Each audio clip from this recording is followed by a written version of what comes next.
ಮುತಾಲಿಕರಲ್ಲಿ ವಂದನೆಗಳನ್ನು ಸಲ್ಲಿಸಿ ಈ ವೇದಿಕೆ ಮೇಲೆ ಇರುವ ಎಲ್ಲ ಹಿರಿಯರೇ, ಈ ಸಭೆಗೆ ಆಗಮಿಸಿದ ಎಲ್ಲ ಹಿಂದೂ ಬಾಂಧವರೇ, ಪತ್ರಕರ್ತ ಮಿತ್ರರೇ, ಆರಕ್ಷಕ ದಳದವರು, ಶ್ರೀರಾಮ ಸೇನೆಯ ಪ್ರಮುಖ ಪಂಡಿತರು ಕಳೆದ ಹಲವಾರು ವರ್ಷಗಳಿಂದ ಹಿಂದೂ ಜನಜಾಗೃತಿಯ ಸಭೆಗಳನ್ನ ನಡೆಸಿಕೊಂಡು ಬಂದಿದ್ದಾರೆ. ಅದು ಮುಂದುವರೆದು ಇವತ್ತು ಸುವರ್ಣಾಕ್ಷರಗಳಲ್ಲಿ ಬರೆದಿಡುವಂತಹ ಐತಿಹಾಸಿಕ ಸಭೆ ಪಂಡಿತ ಅವರು ಯೋಜನೆ ಮಾಡಿದ್ದಾರೆ. ಈ ದೇಶದಲ್ಲಿ ಮುಸ್ಲಿಮರು ಸಮಾವೇಶ ಮಾಡಬಹುದು, ಕ್ರಿಶ್ಚಿಯನ್ನರು ಸಮಾವೇಶ ಮಾಡಬಹುದು, ಹಿಂದೂಗಳಲ್ಲಿರುವಂತಹ ಒಳಪಂಗಡದ ಸಮಾಜಗಳು ಸಮಾವೇಶ ಮಾಡಬಹುದು. ಅವರಿಗೆ ಸರ್ಕಾರದಿಂದಾಗಲಿ ಪೊಲೀಸ್ ಇಲಾಖೆಯಿಂದಾಗಲಿ ಯಾವುದೇ ತೊಂದರೆ ಆಗೋದಿಲ್ಲ. ದುರ್ದೈವದ ಸಂಗತಿ ಅಂದ್ರೆ ಹಿಂದೂ ಸಮಾಜವನ್ನ ಒಟ್ಟುಗೂಡಿಸಿ ಒಂದು ಮಾಡಿ ಹಿಂದೂ ಸಮಾವೇಶ ಅಂತ ಹೊರಟ್ರೆ ಅದಕ್ಕೆ ನೂರಾರು ವಿಘ್ನಗಳು ಪ್ರಾರಂಭ ಆಗತ್ತೆ. ಮುತಾಲಿಕರು ಕಾರ್ಯಕ್ರಮಕ್ಕೆ ಬರೋಂಗಿಲ್ಲ. ಯಾಕೆ ಬರಬಾರ್ದು ಮುತಾಲಿಕರು? ಮುತಾಲಿಕರು ಕೈಯೊಳಗೇನು ಬಾಂಬ್ಗಳು ಇಟ್ಕೊಂಡು ಬರೋದಿಲ್ಲ, ಅಥವಾ ಪಾಕಿಸ್ತಾನದಿಂದ ಬಂದಂತಹ ಆತಂಕವಾದಿಗಳಲ್ಲಿರುವಂತಹ AK-47 ತಗೊಂಡು ಬರೋದಿಲ್ಲ. ನಮ್ಮ ಸರ್ಕಾರ ಹೇಗಿದೆ ಅಂದ್ರೆ ಪಾಕಿಸ್ತಾನದ ಬಾಂಬ್ಗಳಿಗೆ, ಪಾಕಿಸ್ತಾನದ AK-47ಗೆ ಹೆದರೋದಿಲ್ಲ. ಯಾರಿಗೆ ಹೆದರ್ತಾರೆ ಅಂದ್ರೆ ಮುತಾಲಿಕರ ಭಾಷಣಕ್ಕೆ ಅವ್ರಿಗೆ ಹೆದರಿಕೆ ಪ್ರಾರಂಭ ಆಗಿಬಿಡುತ್ತೆ. ಖಂಡಿತವಾದಿ ಲೋಕ ವಿರೋಧಿ,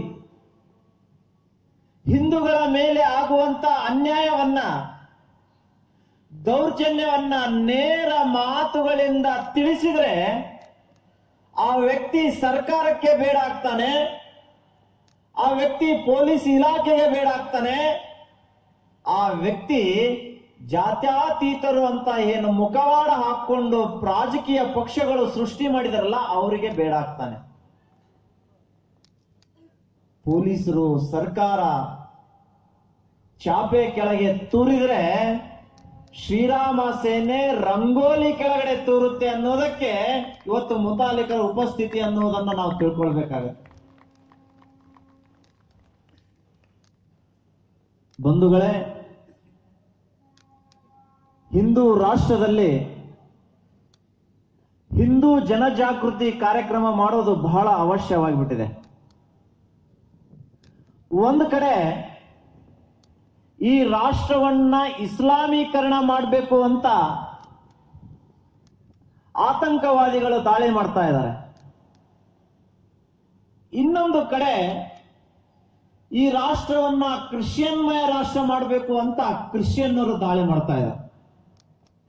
ಈ ಎರಡು ಧರ್ಮಗಳ ಮಧ್ಯದಲ್ಲಿ ಹಿಂದೂ ಧರ್ಮ ನಲುಗಿ ಹೋಗ್ತಾ ಇದೆ. ಆ ಎರಡು ಧರ್ಮಗಳಿಗೆ, ದುಷ್ಟರಿಗೆ ಪಾಠ ಕಲಿಸುವ ಸಲುವಾಗಿಯೇ ಇವತ್ತು ನಾವು ಹಿಂದೂ ಧರ್ಮ, ಹಿಂದೂ ಜನಜಾಗೃತಿ ಕಾರ್ಯಕ್ರಮವನ್ನ ಹಳ್ಳಿಗಳಿಗೆ, ಜಿಲ್ಲೆಗಳಲ್ಲಿ ಆಯೋಜನೆಯನ್ನ ನಾವು ಮಾಡ್ತಾ ಇದ್ದೀವಿ. ಆಗ್ಲೇ ಪಂಡಿತ್ ಅವರು ಹೇಳಿದರು, ಯಾರೋ ಒಬ್ಬ ಪೊಲೀಸ್ ಅಧಿಕಾರಿ ತಿಳಿಸಿದರಂತೆ, ನಿಮ್ಮ ಧರ್ಮ ಸಭೆ 7 ಗಂಟೆಗೆ ಮುಗಿಬೇಕು, ನೀವು 7 ಗಂಟೆಗೆ ಮುಗಿಸದೆ ಹೋದ್ರೆ ನಾನು ಬಂದು ಮೈಕ್ ಆಫ್ ಮಾಡ್ತೀನಿ. ಯಾವ ನ್ಯಾಯ ಸರ್ ಇದು? ನಾವೇನು ಹಿಂದೂಸ್ತಾನದಲ್ಲಿ ಹಿಂದೂ ಸಮಾವೇಶ ಮಾಡ್ತಾ ಇದೆಯೋ ಅಥವಾ ಪಾಕಿಸ್ತಾನದಲ್ಲಿ ಮಾಡ್ತಾ ಇದೆಯೋ ಅನ್ನೋದು ನಮ್ಗೆ ಗೊತ್ತಾಗ್ತಾ ಇಲ್ಲ. ಸುಪ್ರೀಂ ಕೋರ್ಟ್ ಆದೇಶ ಇದೆ, ಕಳೆದ 3-4 ದಿನಗಳಿಂದ ಈ ದೇಶದಲ್ಲಿ ಚರ್ಚೆ ಆಗ್ತಾ ಇದೆ. ಬಾಂಗ್ ಕೂಗಬಾರ್ದು, ಬಾಂಗ್ನಿಂದ ನಮಗೆ ತೊಂದರೆ ಆಗ್ತಾ ಇದೆ. ಸುಪ್ರೀಂ ಕೋರ್ಟ್ ಆದೇಶ ಇದ್ರೂ ಕೂಡ ಈ ಪೊಲೀಸ್ ಇಲಾಖೆಗೆ ಧೈರ್ಯ ಇದ್ರೆ ಮಸೀದಿಯಲ್ಲಿ ಅಲ್ಲಾ ಅಂತ ಕೂಗೋ ಹೊತ್ನಾಗ ನೀವು ಹೋಗಿ ಮೈಕ್ ಬಂದ್ ಮಾಡುವಂತ ಧೈರ್ಯ ತೋರ್ತೀರಾ?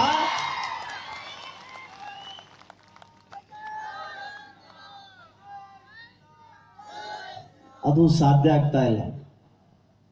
ಸರ್ವೇ ಜನೋ ಸುಖಿನೋ ಭವಂತು, ವಸುದೈವ ಕುಟುಂಬಕಂ.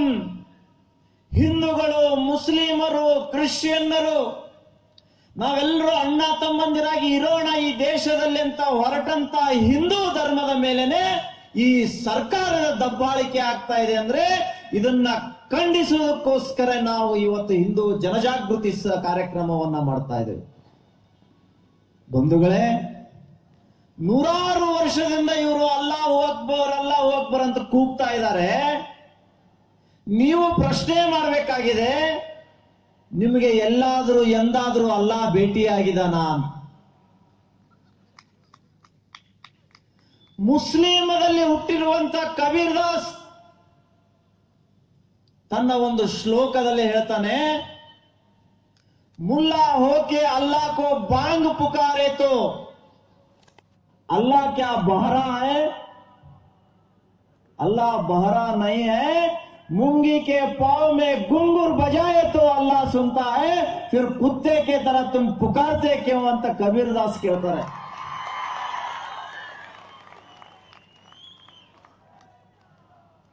ಈ ಕಾನೂನು ಇದ್ರೂ ಕೂಡ ಅದನ್ನ ತಡೆಯುವಂತ ಕೆಲಸ ಪೊಲೀಸ್ ಇಲಾಖೆ ಮಾಡ್ತಾ ಇಲ್ಲ. ದೊಡ್ಡಬಳ್ಳಾಪುರದ ರೈಲ್ವೆ ನಿಲ್ದಾಣ ಉದ್ಘಾಟನೆಗೆ ಈ ರಾಜ್ಯದ ಮುಖ್ಯಮಂತ್ರಿ ಹೋಗಿರ್ತಾರೆ, ಭಾಷಣ ಪ್ರಾರಂಭ ಮಾಡ್ತಾರೆ. ಯಾವುದೋ ಒಂದು ಮಸೀದಿಯಿಂದ ಅಲ್ಲಾ ಅಂತ ಸ್ಟಾರ್ಟ್ ಆದ ತಕ್ಷಣನೇ ಸಿದ್ದರಾಮಯ್ಯನವರ ಬಾಯಿ ಬಂದಾಗ್ಬಿಡುತ್ತೆ. ಅಲ್ಲಿ ಆತ ಮೈಕ್ನಿಂದ ಎಷ್ಟೋ ದೂರ ಇದೆ, ಅಲ್ಲಿ ಆತ ಕೂಗ್ತಾ ಇದ್ದಾನೆ. ಅವರ ಧರ್ಮಕ್ಕೆ ಗೌರವ ಕೊಡುವ ದೃಷ್ಟಿಯಿಂದ ಸರ್ಕಾರ ಯಂತ್ರದ ಒಬ್ಬ ನಾಯಕ ಬಾಯಿ ಮುಚ್ಕೊಂಡು ನಿಲ್ತಾನೆ ಅಂದ್ರೆ ಇವರು ಎಷ್ಟು ಮುಸ್ಲಿಮರ ಗುಲಾಮಗಿರಿಗೆ ಒಳಪಟ್ಟಿದ್ದಾರೆ ಅನ್ನೋದನ್ನ ನಾವು ಅರ್ಥ ಮಾಡ್ಕೊಳ್ಬೇಕಾಗುತ್ತೆ. ಯುವಕರೇ, ಇತ್ತೀಚೆಗೆ ನಮಗೆ ಅಧಿಕಾರ ಸಿಗದೇ ಇದ್ರೆ ಅಥವಾ ಅಧಿಕಾರ ಕೈ ತಪ್ಪಿ ಹೋದ್ರೆ ನಾವು ಹುಟ್ಟಿದ ಧರ್ಮಕ್ಕೆ ಟೀಕೆ ಮಾಡುವಂತಹ ಪ್ರಯತ್ನಗಳು ನಡೀತಾ ಇದ್ದಾವೆ. ಎಲ್ಲರೂ ಅಂಬೇಡ್ಕರ್ ರೀತಿಯಲ್ಲಿ ಆಗ್ಬೇಕಂತಾರೆ. ಅಂಬೇಡ್ಕರ್ ಅವರು ಹಿಂದೂ ಸಮಾಜದಲ್ಲಿರುವಂತಹ ತಾರತಮ್ಯದಿಂದ ನೊಂದುಕೊಂಡು ಅವರು ಬೌದ್ಧ ಧರ್ಮವನ್ನು ಸ್ವೀಕಾರ ಮಾಡಿದರು. ಆದರೆ ಇವತ್ತು ಕರ್ನಾಟಕದ ಹೋಮ್ ಮಿನಿಸ್ಟರ್ ಮುಖ್ಯಮಂತ್ರಿ ಪಟ್ಟ ನನಗೆ ಸಿಗಲಿಲ್ಲ ಅಂದ ತಕ್ಷಣನೇ ಅವರು ಒಂದು ಸ್ಟೇಟ್ಮೆಂಟ್ ಕೊಡ್ತಾ ಇದ್ದಾರೆ, ನಾನು ಹಿಂದೂ ಆಗಿ ಹುಟ್ಟಿದ್ದೆ ತಪ್ಪಾಗಿಬಿಟ್ಟಿದೆ. ಅರೆ, ಅಂಬೇಡ್ಕರ್ ಅವರು ಅಧಿಕಾರಕ್ಕಾಗಿ ಹಿಂದೂ ಧರ್ಮ ತ್ಯಾಗ ಮಾಡಲಿಲ್ಲ, ಆಸ್ತಿ ಅಂತಸ್ತಿಗಾಗಿ ಹಿಂದೂ ಧರ್ಮ ಬಿಡಲಿಲ್ಲ. ಅವರ ಮಾನಸಿಕ ನೆಮ್ಮದಿಗೋಸ್ಕರ ಹಿಂದೂ ಸಮಾಜದಲ್ಲಿರುವಂತಹ ತಾರತಮ್ಯವನ್ನ ಸರಿ ಮಾಡುವುದಕ್ಕೋಸ್ಕರ ಬೌದ್ಧ ಧರ್ಮವನ್ನ ಸ್ವೀಕಾರ ಮಾಡಿದರೆ, ಅಧಿಕಾರಕ್ಕಾಗಿ, ಅಧಿಕಾರದ ಆಮಿಷಗಾಗಿ, ಅಂತಸ್ತಿಗಾಗಿ ಇವತ್ತಿನ ನಾಲಾಯಕ ರಾಜಕಾರಣಿಗಳು ನಾವು ಹುಟ್ಟಿರುವ ಧರ್ಮವನ್ನೇ ಅವಹೇಳನಕಾರಿಯಾಗಿ ಮಾಡ್ತಾ ಇದಾರಲ್ಲ, ಇದನ್ನ ಖಂಡಿಸುವುದಕ್ಕೋಸ್ಕರ ಹಿಂದೂ ಜನಜಾಗೃತಿ ಕಾರ್ಯಕ್ರಮಗಳನ್ನ ನಾವು ಇವತ್ತು ಇಲ್ಲಿ ಆಯೋಜನೆ ಮಾಡಿದ್ವಿ. ಯುವಕರೇ, ಅತ್ಯಂತ ಕಷ್ಟದ ಪರಿಸ್ಥಿತಿ ಏನು ಅಂತ ಕೇಳಿದ್ರೆ, ನಮ್ಮ ದೇಶದಲ್ಲಿ PFI ಅನ್ನುವಂತ ಸಂಘಟನೆ ಹುಟ್ಕೊಂಡ್ಬಿಟ್ಟಿದೆ. Popular front of India. ಎಂತಹ ದುರುಳರು ಆ ಸಂಘಟನೆಯಲ್ಲಿ ಇದ್ದಾರೆ ಅಂದ್ರೆ, ಯಾರು ಹಿಂದುತ್ವದ ಕೆಲಸ ಮಾಡಲಿಕ್ಕೆ ಹೊರಟಿದ್ದಾರೆ, ಹಿಂದುತ್ವದ ಭಾಷಣ ಮಾಡ್ತಾರೆ, ಮುಸ್ಲಿಮ ವಿರುದ್ಧ ಮಾತಾಡ್ತಾರೆ, ಅಂತವರನ್ನ ಕೊಚ್ಚಿ ಹಾಕಿ ಇಲ್ಲಿ ಇಸ್ಲಾಂ ಸ್ಥಾಪನೆ ಮಾಡಬೇಕು ಅಂತ PFI ಹೊರಟಿದೆ.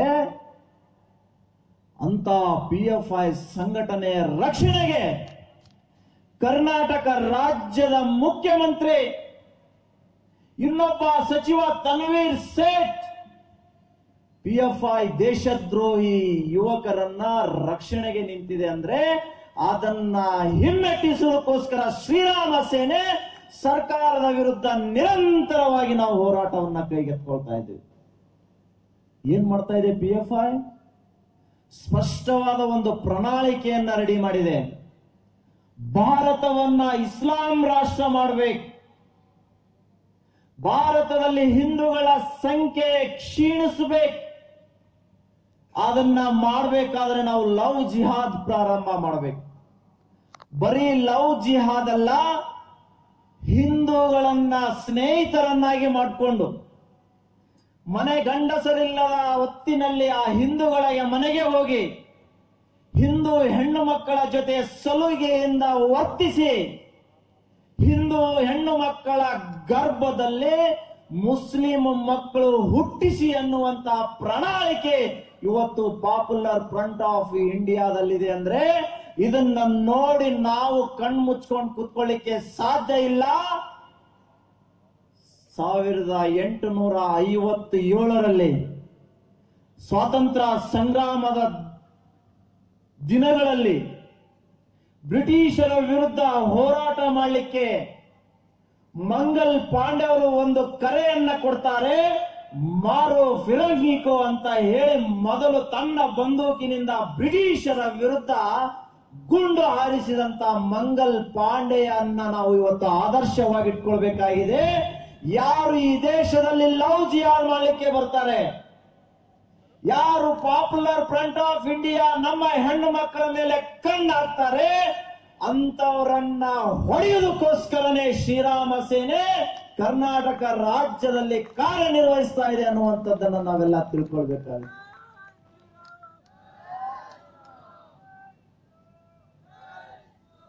ನಮ್ಮ ದೇಶದ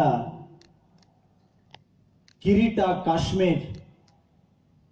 ಈ ಕಾಶ್ಮೀರದಲ್ಲಿ ಎಂತಹ ಪರಿಸ್ಥಿತಿ ನಿರ್ಮಾಣ ಆಗಿದೆ ಅಂದ್ರೆ, ಈ ದೇಶದ ವಿರುದ್ಧ ಮಾತಾಡುವಂತ ದುಷ್ಟ ಶಕ್ತಿಗಳು, ದೇಶದ್ರೋಹಿ ಮುಸ್ಲಿಂ ಯುವಕರು, ಅಲ್ಲಿಯ ರಾಜಕಾರಣಿ ಫಾರೂಕ್ ಅಬ್ದುಲ್ಲಾ ಇರ್ಬೋದು, ಒಮರ್ ಅಬ್ದುಲ್ಲಾ ಇರ್ಬೋದು, ಅವರ ಕಣ್ಣಲ್ಲಿ ಅವರ ದೃಷ್ಟಿಯಲ್ಲಿ ಅವರು ದೇಶಭಕ್ತರಾಗಿ ನಿರ್ಮಾಣಗೊಂಡಿದ್ದಾರೆ.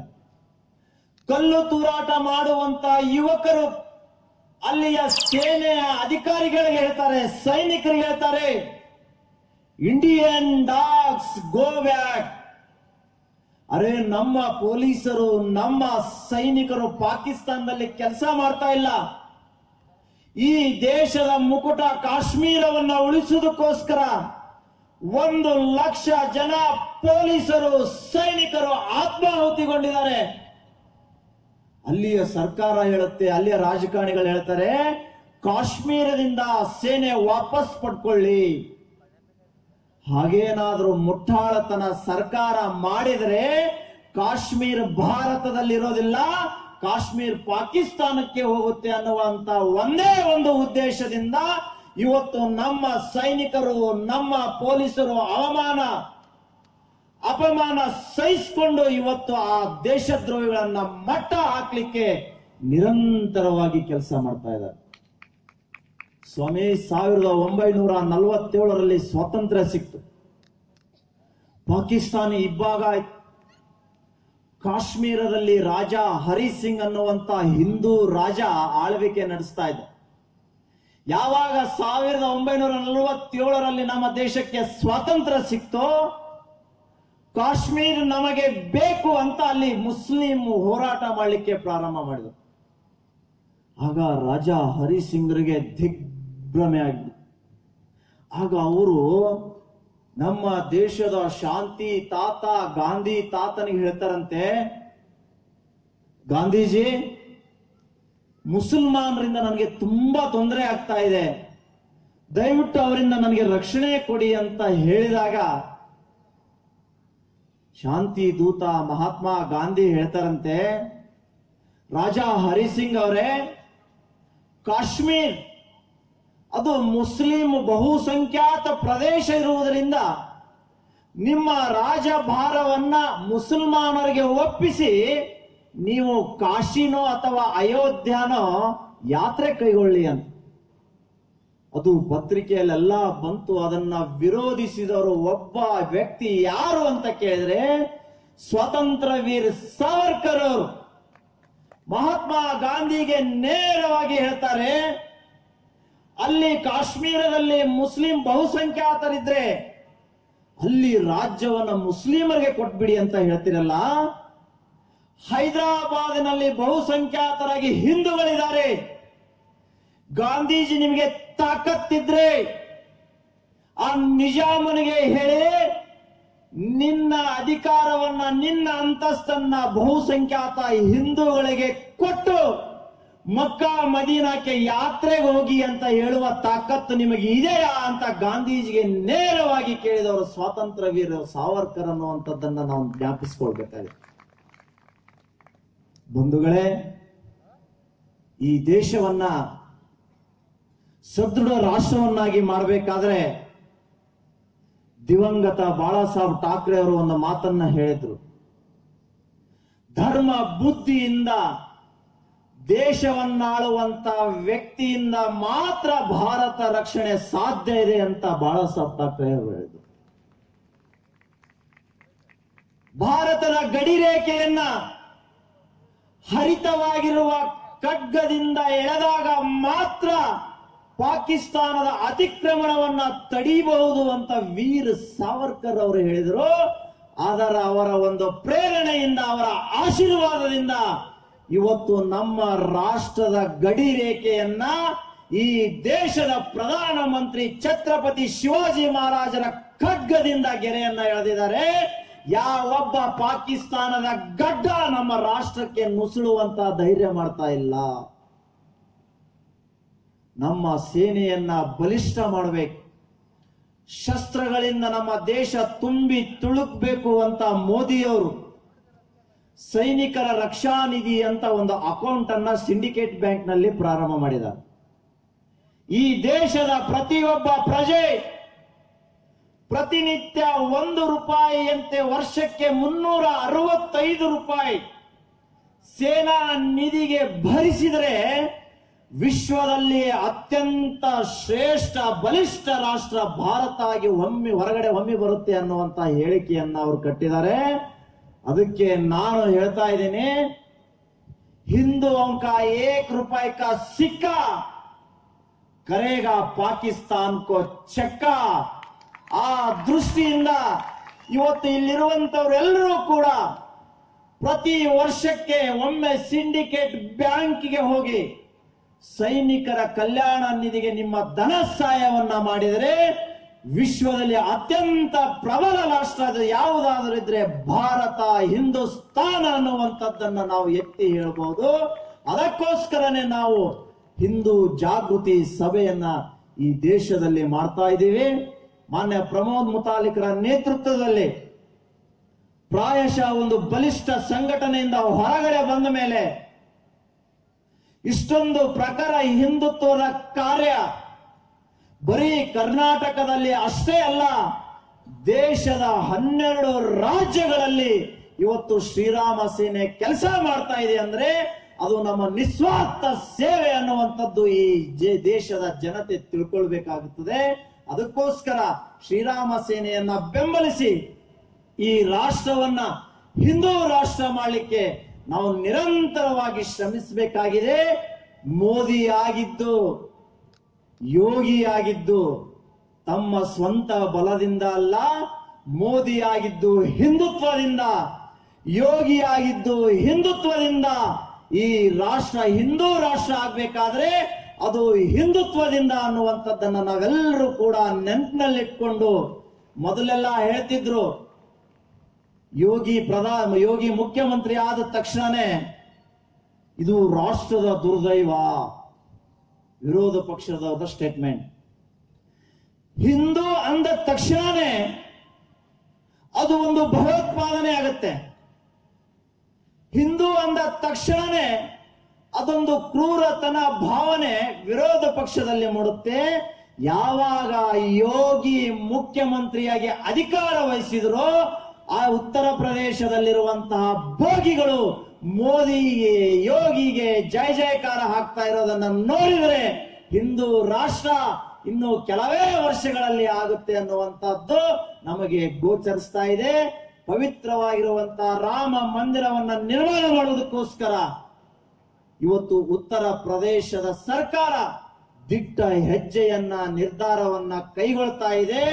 ನಾನು ಹೇಳ್ತಾ ಇದ್ದೀನಿ, ಈ ದೇಶದಲ್ಲಿರುವಂತಹ ದೇಶದ್ರೋಹಿ ಗಡ್ಡಗಳು, ದೇಶದ್ರೋಹಿ ಮುಸ್ಲಿಮರು ಕಮಕ್ ಕಿಮಕ್ಕ ಅನ್ನದನೆ ಮುಖ್ಯಮಂತ್ರಿ ಯೋಗಿಗೆ ಬೆಂಬಲ ಕೊಟ್ಟು ಪವಿತ್ರವಾಗಿರುವಂತಹ ಅಯೋಧ್ಯ ರಾಮ ಮಂದಿರ ನಿರ್ಮಾಣ ಮಾಡಿದರೆ ಮಾತ್ರ ಈ ದೇಶದಲ್ಲಿ ಮುಸಲ್ಮಾನರು ಇರಲಿಕ್ಕೆ ಸಾಧ್ಯ ಇದೆ.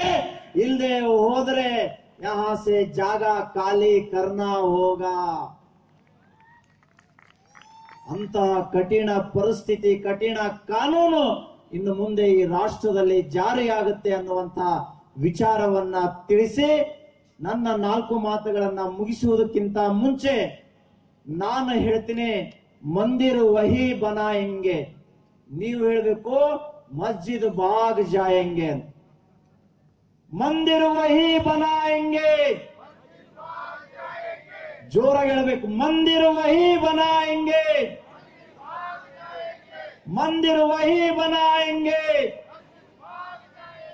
ನಾನು ಹೇಳ್ತೀನಿ ಏಕ್ ದೋ ಏಕ್ ದೋ, ನೀವು ಹೇಳಬೇಕು ಆತಂಕವಾದ ಫೇಕ್ ದೋನ್. ಏಕ್ ದೋ ಏಕ್ ದೋ, ಏಕ್ ದೋ ಏಕ್ ದೋ. ನಾನು ಹೇಳ್ತೀನಿ ರಿಕ್ಷಾವಾಲಾ ಅಚ್ಚಾ ಹೈ, ನೀವು ಹೇಳಬೇಕು ಪಾಕಿಸ್ತಾನ್ ಲುಚ್ಚಾ ಹೈ. ರಿಕ್ಷಾವಾಲಾ ಅಚ್ಚಾ ಹೈ, ರಿಕ್ಷಾವಾಲಾ ಅಚ್ಚಾ ಹೈ. ನಾನು ಹೇಳ್ತೀನಿ ತೇರಿ ಜಾನ್ ಮೇರಿ ಜಾನ್, ನೀವು ಹೇಳಬೇಕು ಹಿಂದೂಸ್ತಾನ್ ಹಿಂದೂಸ್ತಾನ್. ಜೋರಾಗಿ ಕೈ ಮೇಲೆ ತಿಳ್ಬೇಕು, ತೇರಿ ಜಾನ್ ಮೇರಿ ಜಾನ್, ತೇರಿ ಜಾನ್ ಮೇರಿ ಜಾನ್, ತೇರಿ ಜಾನ್ ಮೇರಿ ಜಾನ್. ಜೈ ಶ್ರೀರಾಮ್.